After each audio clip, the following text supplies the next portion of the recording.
Sex ed teachers want to know eighth graders' sexual desires.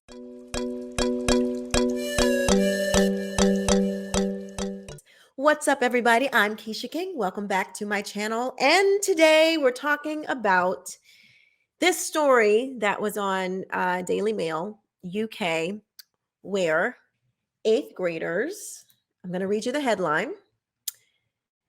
My son didn't even know what oral was. Parents slam Connecticut school district for asking eighth graders to share their sexual desires in the form of pizza toppings in bizarre assignment. Okay, so eighth graders in Enfield, Connecticut were asked to share their sexual desires in metaphors using pizza. So this idea came from this sex ed teacher who got this $250,000 grant to push this nonsense. His name is Al Vernacchio, I think. Vernacchio, I think it's pronounced. Some of the questions were, what's your favorite style of pizza? Your favorite toppings? What are your pizza no-nos? Now mirror these preferences in relation to sex. That's a quote. The pamphlet read. The instructions offered some suggestions. Here are some examples. Likes. So cheese equals kissing. Dislikes. Olives equals giving oral. This is in school. And please spare me this. It's not happening in my school. If by now you don't realize that these materials are coming through all over the United States, your head is in the sand and you're not paying attention. And I'm not trying to be hyperbolic, but it is literally everywhere. I cannot understand how people who claim to be the experts, so well versed in all of these things, sex ed and everything else, why they think that this would be good for kids. When you are talking about sex ed, all they need to know from a teacher is how babies get here. That's it. And I don't even trust teachers to do that at this point because they have all these weird, creepy, ridiculous ideas of what kids are ready for. This is improper. This is not good for kids.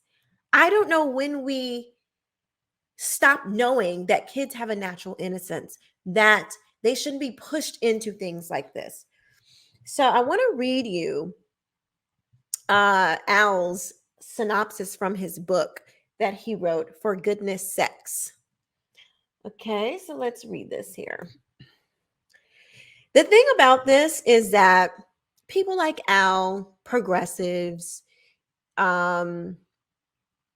Marxists, communists, socialists, they try to dress everything up, what they're saying. They try to dress it up to make it sound so good, because if you came right out and said, yeah, we're going to be teaching eighth graders and kindergartners and, high schoolers about sexual desire and pleasure and pleasing themselves, most parents will be like, hell no. But he doesn't say it like that. Let's listen to how he says it. For goodness sakes, changing the way we talk to teens about sexuality, values, and health. A progressive, effective, and responsible approach. Did you hear that? A progressive. Okay, so he's telling you right off the bat where he lies. This is political. A progressive, effective, and responsible approach to sex education for parents and teens that challenges traditional teaching models and instead embraces 21st century realities by promoting healthy sexuality. Notice, not healthy sexual education. Healthy sexuality. I don't know why that sticks out to me. It just seems weird. Healthy sexuality, values, and body image in young people. Sex education today generally falls into one of two categories, abstinence only or abstinence-based education, both of which tend to withhold important factual information and leave young adults ill-equipped to make safe decisions. Well, why don't you pass them on to their parents to help them make better decisions? Oh, but y'all progressives, y'all don't believe in that. Y'all think that the state should be teaching the kids about these types of things. Vernaccio, a high school sexuality educator who holds a master's degree in human sexuality from the University of Pennsylvania, has created a new category: sex positive education. In For Goodness Sex, he refutes the quote disaster prevention model of sex ed, offering a progressive and real, that's a quote, and realistic approach. Sexuality is a natural part of life, and healthy sexuality can only develop from a sex positive, affirming appreciation. You hear a lot of familiar words in this, little synopsis here. Curious yet fearful of being judged, young people turn to peers, the internet, and the media, where they receive problematic messages about sex. That could be true. Boys are studs, girls are sluts. Real sex should be like porn. Hookups are better than relationships. I guess this is some of the things that they learn.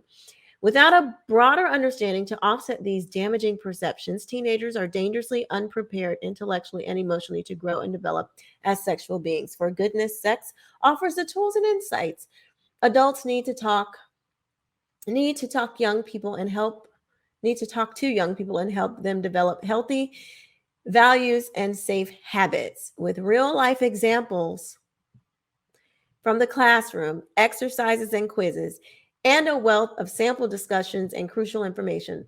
Bernaccio offers a guide to sex education for the 21st century. According to who?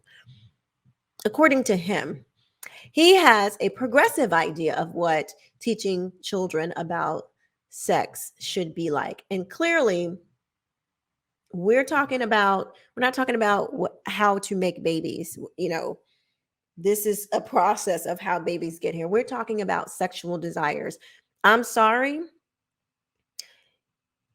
that is not appropriate for children. When you're talking about pleasure and desire and all of this stuff, and when you're bringing in, same sex and all these different sexualities and all this stuff, that's not for kids. And you can't make me believe that it's for kids. I'm not crazy. That is not for children. I know gay and lesbian people who know that this is not for kids. Plenty of them. So this is not a wild idea that parents are like, I'm sorry, you're going to teach my child sexual pleasure? And how exactly do you teach this? See, this reminds me of Alfred Kinsey, who performed, how do I say this? Inappropriate is an understatement, but extremely inappropriate acts on babies 2 months old. This is where this type of stuff comes from. He was a pedophile, sadomasochist, crazy person who performed disgusting things on children, documented it in a book, and these are where these ideas come from. Alfred Kinsey, go look him up. He's a sicko. But he is one of the fathers of our sex education, where these people get their ideas. How do these people even get to our kids? We have to protect our children. These are the types of, and I don't believe that this owl guy has malintent. He believes, he's a true believer in believing that this is what will help children. This is what will help kids be better equipped to deal with sex ed, to deal with, real world issues regarding sexual education. Children are born with an innocence towards these things. They are not, that is not they're not born curious about this. These things are taught to them. They don't come out of the womb like this. They're socialized in this way. Okay? So it is the environment that is making them like this. And it is our job as parents to make sure that we instill proper values into our children. Otherwise, we won't have a good society. We will not have a responsible society. We will have a bunch of ill equipped kids who are running around worried about how do I feel good and all of this stuff prematurely when they don't even know how to do math. But they'll know how to do all other kinds of things. So freaking weird. Anyway, let me know what you guys think in the comments section below. Please like, comment, share this video and subscribe. Please subscribe to this video. I am not, I'm trying to grow this channel and I see you guys watching. Please subscribe to the video when you watch. That is all for today. I will see you next time. Oh, and don't forget to tune in every Thursday at 10 a.m. for my podcast, The Quisha King Show. So until next time, I will see you later. Bye-bye.